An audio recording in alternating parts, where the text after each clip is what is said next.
Insect pest management tools. Insect pest management tools देखने से पहले हम ये जानेंगे कि पेस्ट होता क्या है। वास्तव में पेस्ट जो है वो एनिमल्स और इंसेक्ट का ग्रुप है जो कि स्टोर ग्रेन को या फिर फील्ड क्रॉप जो होता है उसे डैमेज करते हैं, उसको नष्ट करने का कार्य करते हैं। तो ऐसे सारे इंसेक्ट्स और अदर्स एनिमल्स जो कि स्टोर ग्रेन, जो गोदाम में रखा हुआ अनाज है या फिर खेतों में पाए जाने वाली फसल जो होती है उसे नष्ट करते हैं, उन्हें हम पेस्ट कहते हैं। इन पेस्ट को नष्ट करने के लिए इंसेक्टिसाइड या फिर केमिकल जो है वो यूज़ किया जाता है, और केमिकल जो है वो इस प्रकार का होना चाहिए कि मानव स्वास्थ्य पर उसका प्रभाव न्यूनतम हो। इंसेक्टिसाइड का मानव स्वास्थ्य पर बड़े इफ़ेक्ट से हमेशा बचना चाहिए। इसकी उतनी ही मात्रा यूज़ की जानी चाहिए जो इंसेक्ट को अर्थात पेस्ट को मारने के लिए पर्याप्त हो। इंसेक्टिसाइड का सुरक्षात्मक रूप से प्रयोग टूल्स के द्वारा संभव है।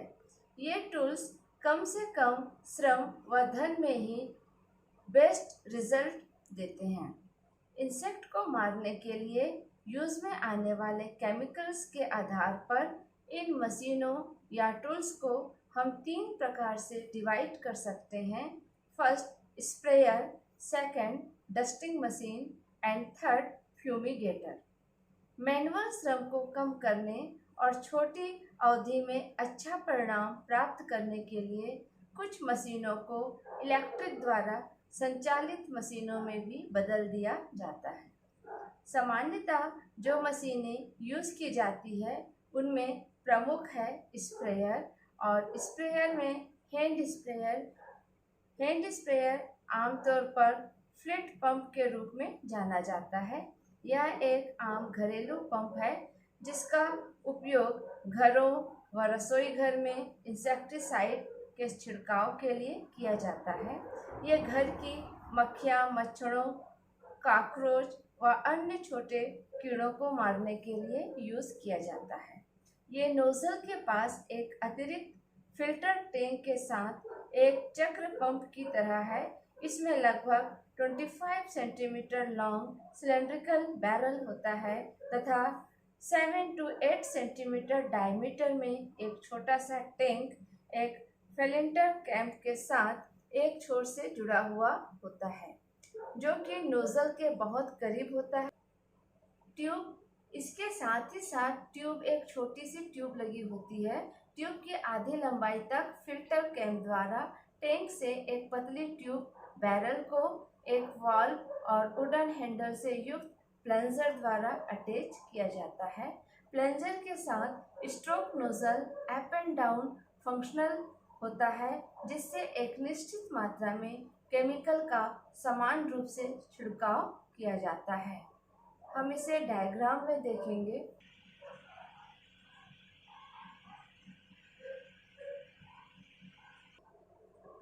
Next, hand compressor sprayer.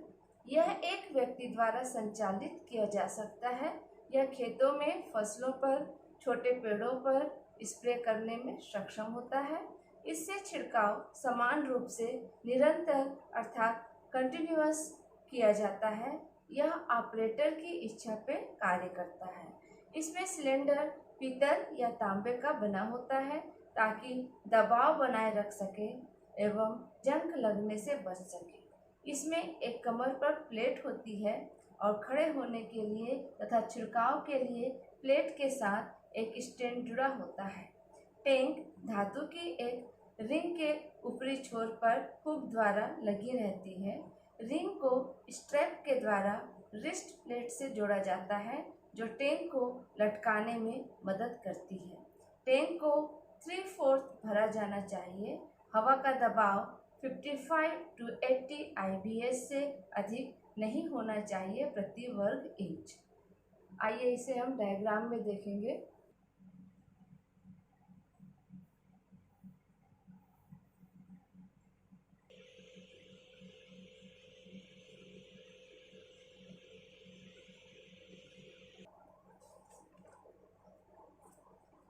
Next, pedal pump sprayer. इसका उपयोग खेत, बगीचों आदि में खड़ी फसल के छिड़काव के लिए किया जाता है। या 20 फीट की हाइट तक स्प्रे किया जा सकता है। यह 2 या 3 व्यक्तियों द्वारा संचालित किया जाता है। एक समान दबाव व घनत्व के साथ अलग अलग दिशा में एक समय में 2 वितरण ट्यूब द्वारा स्प्रे किया जा सकता है। इसमें पंप का संचालन पैरों के द्वारा किया जाता है। ये एक पीतल की नली का बना होता है जिसे नोजल स्टैंड में फिट किया जाता है। बैरल के नीचे हिस्से में एक पंप होता है और पंप के ऊपर एक चमड़े का वाल्व होता है। पंप का पिस्टन पैडल लीवर के साथ जुड़ा होता है।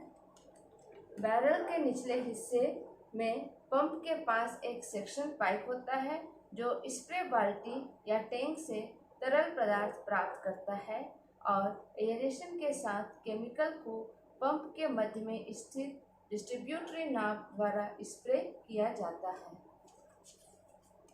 इन डिलीवरी स्पाउट को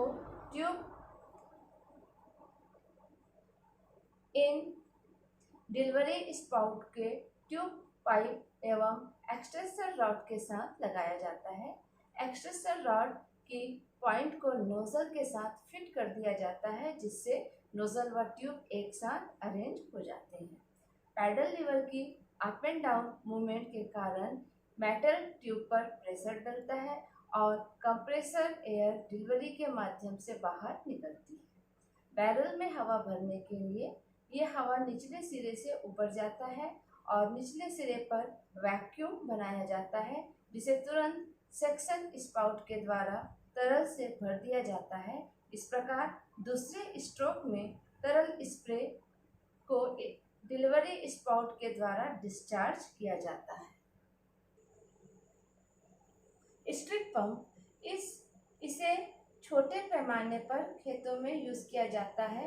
इसमें एक सिलेंडर के साथ एक पंप लगा हुआ होता है जो फुटबॉल पंप की तरह ही कार्य करता है। इस पंप को कीटनाशक से भरे टैंक में रखा जाता है। पिस्टन के up and down movement stroke द्रव के कारण उत्पन्न होता है और पंप के टॉप पर नोजल लगा होता है जिससे स्प्रे किया जाता है। Next, knapsack sprayer. Knapsack sprayer इसमें एक बिन के आकार का पीतल का टैंक होता है जो अंदर एक पेंडुलम के साथ लगाया जाता है। टैंक की क्षमता आवश्यकता अनुसार 2 to 5 गैलन तक हो सकती है। टैंक को पीठ पर इस तरह से लगाया जाता है कि टैंक के शीर्ष पर लगे पंप का बैंड कंधे या बाह के ऊपर फैले। लगातार काम करने के लिए हैंडल को हमेशा दबाया जाता है। जिस समय हैंडल को दबाया जाता है तब केमिकल ट्यूब में आ जाता है। ट्रिगर पॉइंट ओपन होने से ये बाहर निकल जाता है। बैटरी द्वारा संचालित नैपसेक स्प्रेयर में टैंक के अंदर हवा भरने के लिए एक छोटा सा चार्ज पंप इस्तेमाल किया जाता है। हवा और स्प्रे दोनों टैंक के अंदर जमा हो जाते हैं और ट्रिगर पॉइंट ओपन होने से स्प्रे बाहर आ जाता है। Next, power sprayer. Power sprayer का उपयोग बड़े क्षेत्रों में किया जाता है। जहां पर मैनुअल स्प्रेयर काम में नहीं आ पाते हैं वहां पर हम पावर स्प्रेयर के द्वारा छिड़काव करते हैं। ये स्प्रेयर डीजल, पेट्रोल या उनके साथ लगे छोटे इंजनों द्वारा चलाए जाते हैं। इनमें से कुछ स्प्रेयर इस प्रकार है। हाइड्रोलिक स्प्रेयर, इसे सबसे ज़्यादा पावरफुल स्प्रेयर माना जाता है जो पंप से जुड़े इंजन के माध्यम से संचालित होते हैं। इसमें केमिकल को एक साइड टैंक पे रखा जाता है और छोटे बूंदों के रूप में नोजल के माध्यम से बाहर निकाला जाता है। इन पंपों में एक से अधिक डिलीवरी हो सकती है। इसे 250 से 500 IBS पर वर्ग इंच स्क्वायर पर 8 to 10 litre per minute spray कर सकते हैं। इसकी speed 8 to 10 litre per minute होती है। इसमें air cooled engine pressure regulator, pressure release valve, wheel nose, nozzle and overflow pipe आदि लगे होते हैं। इन स्प्रेयर का उपयोग बागों में, बगीचों में, जंगलों में किया जाता है। इसे 15 टू 20 मीटर की हाइट तक स्प्रे किया जा सकता है। मशीन की क्षमता के आधार पर ये दो प्रकार के हो सकते हैं। इसके प्रकार जो बिना पहियों के होते हैं, व्हील प्रकार जिसमें साइड पे व्हील पाया जाता है। हम डायग्राम में हाइड्रोलिक स्प्रेयर को देख सकते हैं।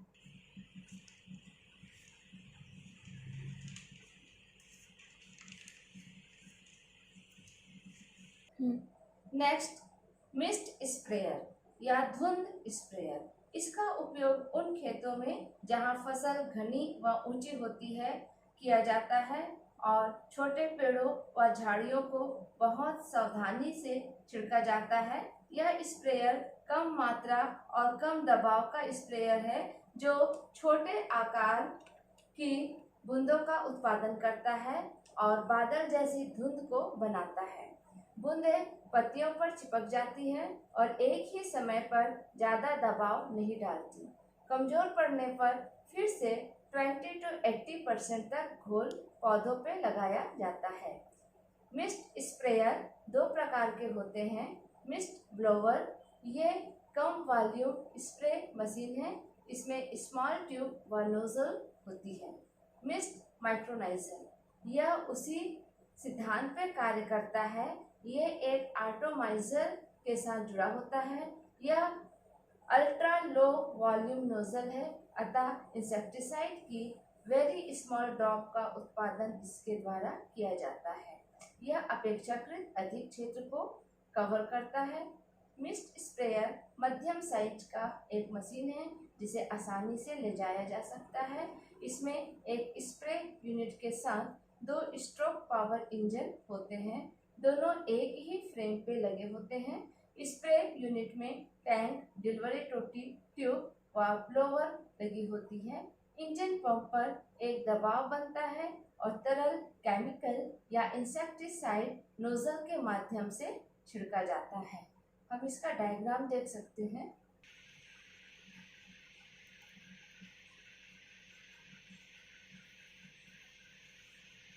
फॉग या स्मोक जनरेटर। फॉग या स्मोक जनरेटर, इसका उपयोग उन स्थानों में किया जाता है जहां घने पर्ण होते हैं। इसको स्प्रे नहीं होता वहां पर हम उपयोग में लाते हैं। फॉग का निर्माण मशीन के द्वारा किया जाता है जो 1 to 50 म्यू साइज का वेरी स्मॉल ड्रॉपलेट का उत्पादन करता है। ये बूंदे हवा में लंबी अवधि के लिए होती है। जनरेटर मध्यम आकार के होते हैं। इन्हें आसानी से ले जाया जा सकता है। इसमें नोजल, इंजन व कंफ्यूजन चैम्बर होता है।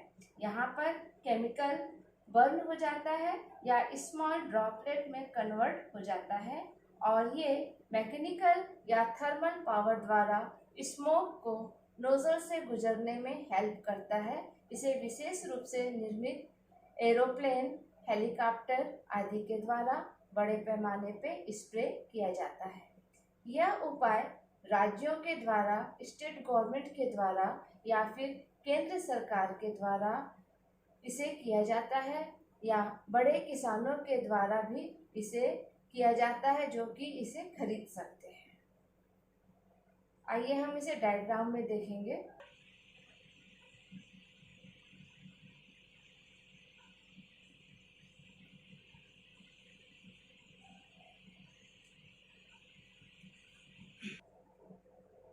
Advantage of spraying. Chemically treatment के अन्य साधनों की तुलना में स्प्रे जो है वो अधिक आसानी से कुशलतापूर्वक किया जा सकता है। स्प्रे मेथड में पत्ती पर जमा की गई जो केमिकल्स है वो नीचे बूंदों के रूप में टपकती है। इस प्रकार फाइटोटॉक्सिसिटी की संभावना तुलनात्मक रूप से काफ़ी कम हो जाती है। यह सुरक्षात्मक उपयोग में लाया जाता है। स्प्रे हवा से प्रभावित नहीं होते क्योंकि ये उच्च दाब के कारण उत्पन्न होते हैं। साथ ही प्रयोग की दर को नियंत्रित किया जा सकता है।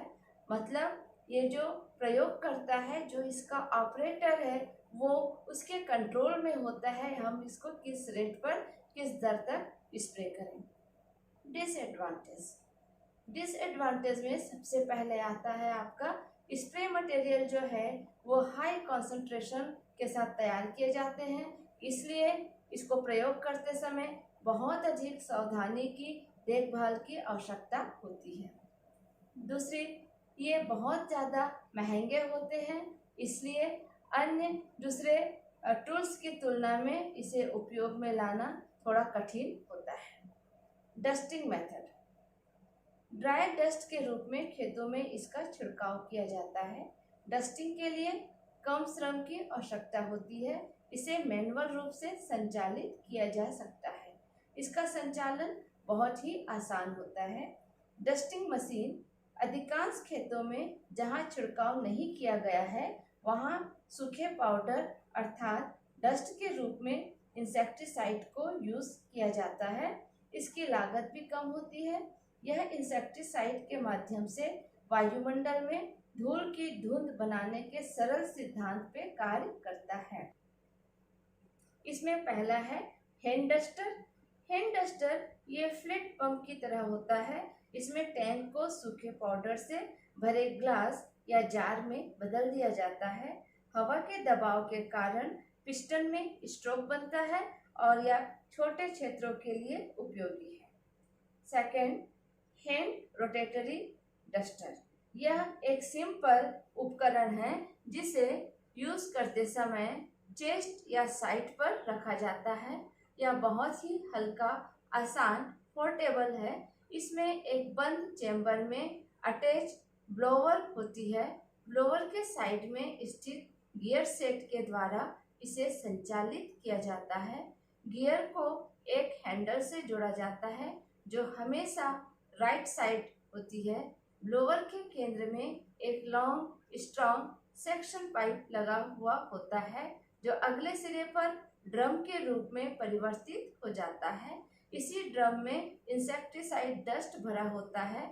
सेक्शन पाइप के बीच में एक फीड कंट्रोल लीवर पाया जाता है जो ब्लोअर ड्रम के साथ एक small thin pendulum like tube के द्वारा अटैच होती है। जो ड्रम से गुजरती है वह पाउडर को इस तरह स्टिमुलेट करती है कि वो अवरोध उत्पन्न नहीं करते तथा कम मात्रा में नोजल से बाहर निकल जाते हैं ताकि स्प्रे किया जा सके। हम इसे डायग्राम में देख सकते हैं।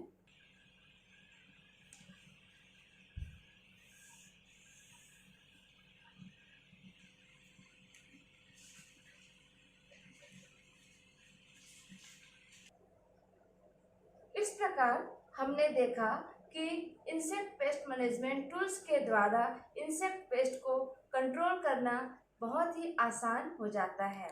वास्तव में पेस्ट को बिना कंट्रोल किए खेती की कल्पना ही नहीं की जा सकती, ना ही हम गोदाम में अनाज को सुरक्षित रख सकते हैं, क्योंकि इंसेक्ट पेस्ट जो है या अन्य पेस्ट जो है वो भारी क्षति पहुंचाते हैं हमारे क्रॉप फील्ड को और स्टोर ग्रेन को। और इसलिए इसके लिए जो हम इंसेक्टिसाइड्स जो वास्तव में केमिकल्स ही है उसे यूज़ करते हैं, और इसे यूज़ करने के लिए अगर हम प्रॉपर टूल्स या मशीन को यूज़ में लाते हैं तो ना केवल ये ह्यूमन बीइंग के लिए प्रोटेक्शन का काम करती है, अपितु ये निश्चित मात्रा में यूज़ की जाती है और इंसेक्ट्स को जो कि पेस्ट के रूप में पाए जा रहे हैं, इंसेक्ट पेस्ट जो होते हैं उसे आसानी से मारने में सक्षम होती है।